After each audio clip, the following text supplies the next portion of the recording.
আজ থেকে প্রায় ৫০ থেকে ৭০ বছর আগে বাংলার গ্রামে বিয়ের দৃশ্য একেবারেই ভিন্ন ছিল।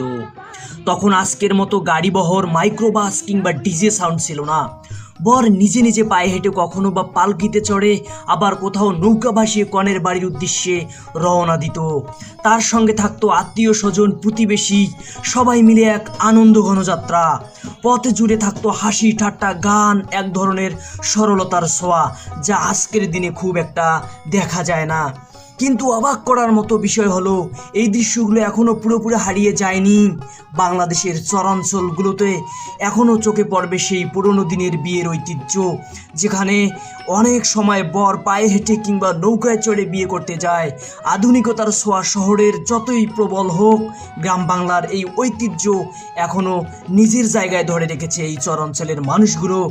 আজকের আধুনিকতার মানুষ কাছে এই দৃশ্যগুলো অবিশ্বাস্য মনে হতে পারে, কিন্তু এটাই বাস্তব, এটাই বাংলাদেশের শিকড়। আমাদের সংস্কৃতি এই সময়ের স্রোতে পুরোপুরি এখনও হারিয়ে যায়নি।